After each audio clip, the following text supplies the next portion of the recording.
नमस्कार, मैं हूं शम्स ताहिर खान और आप देख रहे हैं वारदात। भूमाफिया चीन की जमीन की भूख है कि मिटने का नाम ही नहीं ले रही। पूरी दुनिया को कोरोना बांटने के बाद चीन कई देशों के साथ तनावपूर्ण रिश्तों को बढ़ावा देने में लगा हुआ है ताकि कोरोना को भूलकर दुनिया अब उसके इस चक्रव्यूह में फंस कर रह जाए। इसी सिलसिले में भारत, म्यांमार, जापान के बाद चीन ने अब रूस में भी घुसपैठ कर उससे दुश्मनी मोल ले ली है। चीन ने बाकायदा रूस के एक शहर पर अपना दावा ठोक दिया है। हांगकांग, ताइवान, तिब्बत, दक्षिणी चीन सागर, डोकलाम, गलवान घाटी और अब रूसी जमीन पर कब्जे की कोशिश। रूसी शहर व्लादिवोस्तोक पर ठोका चीन ने अपना दावा। भूमाफिया चीन की नई चाल। दुनिया के कोरोना मीटर पर रूस तकरीबन 7 लाख पॉजिटिव मामलों के साथ चौथे नंबर पर है। यानी कोरोना का जो कहर अमेरिका, ब्राजील और भारत झेल रहे हैं, ठीक वैसा ही कहर रूस के हिस्से भी आया है। मगर बावजूद इसके उसने चीन पर कभी उंगली नहीं उठाई। जानते हैं क्यों? क्योंकि दुश्मन का दुश्मन दोस्त होता है। चीन और रूस का दुश्मन एक ही है, अमेरिका। इसलिए रूस कभी चीन के रास्ते में नहीं आता। हांगकांग का मसला हो, ताइवान का मसला हो, तिब्बत का मसला हो या साउथ चाइना सी का, रूस चीन के खिलाफ उठते हर मुद्दे पर चुप्पी साध लेता है, बशर्ते आंच उस तक ना आ रही हो। मगर ड्रैगन तो ड्रैगन है, मुंह से आग उगलेगा तो उसकी जद में अकेले भारत थोड़ी आएगा, क्योंकि चीन के बगल में अकेले हमारा देश थोड़े ही है। चीन के लिए रूस की इस दरियादिली का नतीजा क्या हुआ? चीन ने रूस की इस दोस्ती का क्या सिला दिया? सिला तो छोड़िए साहब, चीन ने तो रूस की पीठ पर छुरा घोंप दिया है। इस लैंड माफिया ने रूस को भी नहीं बख्शा और उसने रूस के एक शहर व्लादिवोस्तोक पर ही अपना दावा ठोक दिया है। चीन ने अपने सबसे भरोसेमंद साथी रूस को किस तरह धोखा दिया और ये पूरा मामला क्या है, उसे समझने के लिए पहले आपको व्लादिवोस्तोक शहर की लोकेशन को समझना होगा। यह है रूस के सबसे पूर्व में बसा व्लादिवोस्तोक शहर। और व्लादिवोस्तोक नाम इसलिए है क्योंकि इसका मतलब ही होता है पूरब का राजा। प्राइमोर्स्की क्राय सूबे का यह शहर चीन और नॉर्थ कोरिया की सीमा से लगता है और तो और जापान से इसकी दूरी भी महज 700 किलोमीटर से ज्यादा नहीं है। हालांकि इस शहर से चीन के बॉर्डर की दूरी महज 65 किलोमीटर है। व्लादिवोस्तोक शहर पर चीन ने दावा ठोककर न सिर्फ अपने दोस्त से दगा किया है, बल्कि सोए हुए शेर को भी जगा दिया है। अब सवाल यह है कि आखिर चीन ने अपने इकलौते ताकतवर दोस्त को छेड़ने की हिमाकत क्यों की? क्यों वो व्लादिवोस्तोक शहर का नाम अपनी जुबान पर लाकर अपनी जमी जमाई दोस्ती में दरार लाने की गुस्ताखी कर रहा है? तो सुनिए, प्रशांत महासागर पर व्लादिवोस्तोक शहर किसी सोने की खदान से कम नहीं है। ये न सिर्फ प्रशांत महासागर के रास्ते होने वाले व्यापार की रीढ़ है, बल्कि यहाँ से व्यापार के लिए दुनिया के रास्ते भी खुलते हैं। रूस के लिए यह शहर कितना अहम है, इसका अंदाजा आप इसी बात से लगा सकते हैं कि यह जापान सागर के प्रशांत तट पर रूस का सबसे बड़ा बंदरगाह है। रूस का ज्यादातर व्यापार व्लादिवोस्तोक के रास्ते ही होता है। इतना ही नहीं, यहाँ रूस की नेवी का सबसे बड़ा बेस भी है। रूस के हिस्से में आने वाले उसके तमाम समुद्री क्षेत्रों में व्लादिवोस्तोक ही इकलौती ऐसी जगह है जहाँ से न सिर्फ व्यापार मुमकिन है, बल्कि उसकी नेवी की एक्सरसाइज के लिए भी यही जगह सबसे मुफीद है। क्योंकि इसके अलावा रूस के बाकी के तकरीबन तमाम समुद्री तट या तो हमेशा बर्फ से ढके रहते हैं या फिर वहां घने जंगलों का जाल ज्यादा है और आबादी न के बराबर है। करीब 6 लाख की आबादी वाला यह शहर स्ट्रेटेजिकली भी रूस की रीढ़ की हड्डी है। बंदरगाह होने की वजह से लोग इसे रूस की आर्थिक राजधानी का दर्जा भी देते हैं।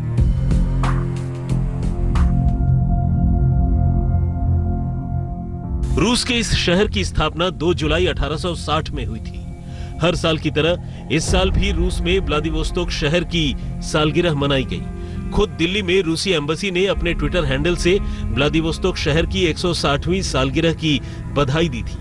ठीक ऐसे ही एक पोस्ट बीजिंग में रूसी एम्बेसी से भी किया गया। चूंकि वहां ट्विटर नहीं चलता है, इसलिए रशियन एम्बेसी ने वहां के Twitter type social media app सीना वीबो पर चीनी भाषा में किया ये मैसेज, जिसके बाद चीनी लोग, सीनियर डिप्लोमेट, सरकारी अधिकारी और चीनी पत्रकार भड़क उठे।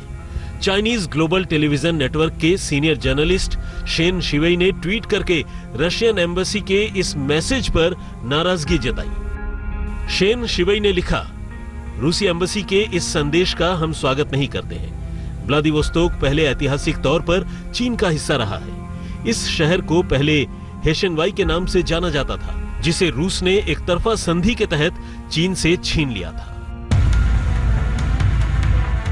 तो कुल मिलाकर चीन ने अब रूस के खिलाफ दुष्प्रचार शुरू कर दिया है और दुनिया को यह बताना शुरू कर दिया है कि व्लादिवोस्तोक शहर पिछले 160 साल से रूस के कब्जे में है। हालांकि चीन की कम्युनिस्ट सरकार की चालाकी देखिए कि उसने आधिकारिक तौर पर, यानी न तो सरकार की तरफ से और न ही विदेश मंत्रालय की तरफ से व्लादिवोस्तोक शहर पर ऐसा कोई दावा किया, बल्कि चीनी सरकार अपने लोगों से इस मुद्दे को उठवाने की कोशिश कर रही है। मगर सवाल यह है कि आखिर व्लादिवोस्तोक का विवाद है क्या, और क्यों ऐसे वक्त में जब पूरी दुनिया चीन के खिलाफ है, तब रूस को नाराज करके चीन अपना एक और मुखालिफ पैदा कर रहा है। मुनीश देवगन के साथ फर्रुख माभैदर, आज तक। तो अब सवाल यह है कि आखिर व्लादिवोस्तोक शहर से चीन का कनेक्शन क्या है? क्यों वह इस रूसी शहर पर अपना दावा ठोकने की कोशिश कर रहा है? और जो चीन अपने पड़ोसियों की जमीन हड़पता है, उस चीन की जमीन कैसे हड़प ली गई? या फिर एशिया के इस लैंड माफिया का जमीन कब्जाने का ये एक और नया हथकंडा है? इसकी तह तक जाना जरूर। 1860 से पहले रूस का ये बेहद अहम शहर किंग शासकों के अधीन था। वही किंग शासक जिसके बारे में चीन कहता है कि उनका शासन भारत के लद्दाख तक था। चीन में किंग शासकों के साम्राज्य की शुरुआत हुई सन 1644 में और ये खत्म हुआ 1911 में। किंग शासक मूल रूप से मंचूरिया रीजन के रहने वाले थे, इसीलिए इन्हें कई बार मैंचूज भी कहा जाता है, जिन्होंने ऐतिहासिक चीन में दाखिल होकर उस पर कब्जा कर लिया था। ये मंचूरिया दुनिया के नक्शे पर पहले चीन और रूस के इसी बॉर्डर के इलाके पर फैला था। इस इलाके में पहले आबादी न के बराबर रहती थी। 19वीं सदी तक यहाँ चीन का ही कब्जा था, लेकिन 1856 से लेकर 1860 के बीच फ्रांस और ब्रिटेन के साथ चीन की जंग चल रही थी, जिसे ओपियम वॉर भी कहते हैं। उसी दौरान इस इलाके में रूस के जार शासन ने अपने सैनिक मंचूरिया इलाके में भेज दिए और किंग साम्राज्य को धमकी भेजी कि या तो तुम दोनों मोर्चों पर एक साथ लड़ाई लड़ लो या फिर ये पूरा इलाका हमें दे दो। किंग साम्राज्य उस दौर में इतनी हैसियत नहीं रखता था कि वो दो मोर्चों पर जंग लड़ सके, इसलिए उसने ये पूरा इलाका पेकिंग ट्रीटी के तहत रूस को बिना लड़े ही सौंप दिया और इस तरह ज़ारिस्ट साम्राज्य के हिस्से में 6 लाख स्क्वायर किलोमीटर का ये पूरा इलाका आ गया, जिसकी वजह से चीन पहले यहां तक था और वो सिमट कर यहां तक आ गया।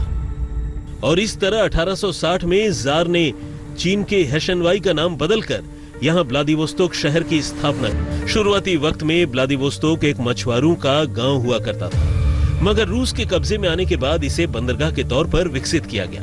यह इलाका क्षेत्रफल के हिसाब से कितना बड़ा है, इसका अंदाजा इसी बात से लगाइए कि अगर भारत के राजस्थान और मध्य प्रदेश को मिला भी दिया जाए तो भी वो इससे छोटे बैठते हैं। इस तरह रूस के हाथ में व्लादिवोस्तोक के तौर पर एक ऐसी मुर्गी लगी जो आज तक उसे सोने के अंडे दे रही है। अकेले इस इलाके में रूस कई तरह के खनिज पदार्थ खोज चुका है, जिसकी कीमतें बहुत ज्यादा हैं, जिनमें बोरॉन, गोल्ड, टंगस्टन, कोयले की खदानें, टिन, जिंक, सिल्वर, लाइमस्टोन शामिल है। जाहिर है रूस को हर साल व्लादिवोस्तोक से जो मुनाफा हो रहा है उसे देखकर लैंड माफिया चीन कुढ़ रहा होगा कि काश ये इलाका उसके पास होता। इसलिए 160 साल बाद चीन ने व्लादिवोस्तोक को फिर से हथियाने का षड्यंत्र शुरू कर दिया। मगर जो जगह आज लोगों से गुलजार है वो कभी बियाबान थी। आज भी पूरे प्राइम कोर्स की क्राय सूबे की जो 20 लाख की आबादी है वो रूस की ही बसाई हुई है, जिसमें 6 लाख लोग तो अकेले व्लादिवोस्तोक शहर में ही रहते हैं। इसलिए यहाँ रहने वाले ज्यादातर लोगों का चेहरा मोहरा चीनी लोगों से नहीं मिलता। ये पहला मौका नहीं है जब चीन ने भारत की तरह रूस में भी घुसने की कोशिश की हो, जबकि 1969 में दोनों देशों के बीच साइनो सोवियत वॉर भी हो चुकी है, जिसमें चीन को मुंह की खानी पड़ी थी और कई सालों की जद्दोजहद के बाद साल 2008 में चीन और रूस के बीच यह पूर्वी बॉर्डर तय कर लिया गया। इसके बाद फिर कभी चीन ने यहां घुसने की हिमाकत नहीं की और बॉर्डर फाइनल करने की बातचीत के दौरान भी चीन ने व्लादिवोस्तोक का जिक्र तक नहीं किया।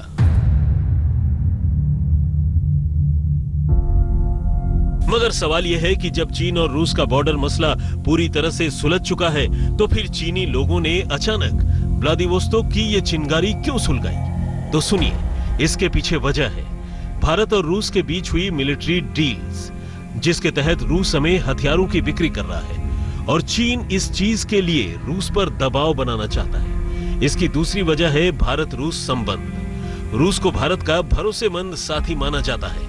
हालांकि चीन के मसले में उसने भी मध्यस्थता करने से मना कर दिया है। बहरहाल रूस भले जाहिर तौर पर इस मसले पर भारत के साथ न खड़ा हो, मगर वो भी नहीं चाहता कि एशिया में चीन बहुत ज्यादा ताकतवर बने, क्योंकि ऐसा होना भविष्य में उसके लिए खतरनाक हो सकता है। कोरोना काल के बाद यकीनन चीन बैकफुट पर है और अकेला रूस है जो उसके साथ खड़ा है। ऐसे में व्लादिवोस्तोक का जिक्र छेड़कर चीन ने अपने पैर पर कुल्हाड़ी मारने जैसी गलती की है। लिहाजा इसका एहसास होते ही उसने पलटी मार दी और जब मामला बहुत ज्यादा बढ़ गया तो शाम होते होते सीजीटीएन के उसी सीनियर जर्नलिस्ट शेन शिवेई ने फौरन डैमेज कंट्रोल की कोशिश की, जिसने ये आग लगाई थी। शिवेई ने एक और ट्वीट करते हुए लिखा, प्रोफेशनल की तरह बर्ताव करें और भारतीय मीडिया बयान को तोड़ मरोड़ कर पेश न करे और हम ऐसा कोई दावा नहीं कर रहे हैं कि ये व्लादिवोस्तोक हमें दोबारा चाहिए। बस हमारी तो वो पुरानी यादें हैं जो खराब हैं कि 1860 में ये हमसे छीन लिया गया। चीन और रूस के कई मसलों पर एक साथ होने की वजह सिर्फ एक है और वो है अमेरिका का विरोध। अमेरिका से होने वाले अंतर्राष्ट्रीय टकराव में दोनों एक दूसरे को कई मौके पर बचाते रहे हैं और तो और अमेरिका की वजह से दोनों चाहते हुए या न चाहते हुए भी एक दूसरे के करीब हैं। वरना जिनपिंग और व्लादिमीर पुतिन के किरदार में जमीन आसमान का फर्क है। सुप्रतिम बैनर्जी के साथ फर्रुख माफैदर, आज तक।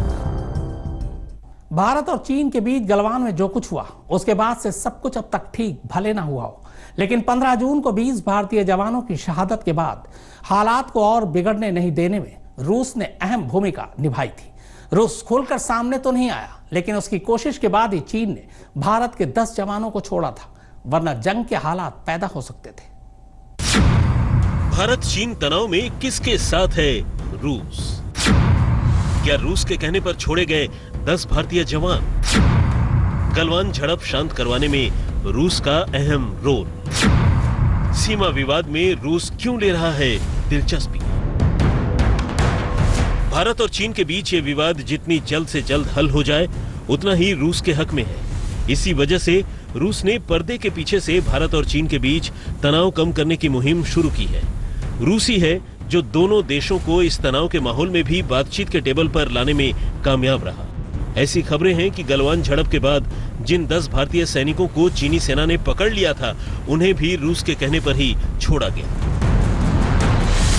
दरअसल हुआ ये कि रूस ने 23 जून को रूस इंडिया चीन यानी RIC के विदेश मंत्रियों की एक मीटिंग रखी थी। रूस चाहता था कि तीनों देशों के बीच होने वाली RIC पटरी से न उतरे, क्योंकि एक तरफ अमेरिका से जंग में उसे चीन का साथ भी चाहिए और दूसरी तरफ वो भारत से होने वाली करोड़ों की हथियार डील भी नहीं खोना चाहता है। मुनीश देवगन के साथ सुप्रतिम बैनर्जी, आज तक। तो वारदात में फिलहाल इतना ही, मगर आज तक पर खबरों का सिलसिला लगातार जारी। नमस्कार, मैं हूं अंजना ओम कश्यप। हमें उम्मीद है ये वीडियो आपको पसंद आया होगा। लेटेस्ट खबरों के लिए यूं ही देखते रहिए आज तक और इस वीडियो के पसंद आने पर लाइक, शेयर एंड सब्सक्राइब करना ना भूलें।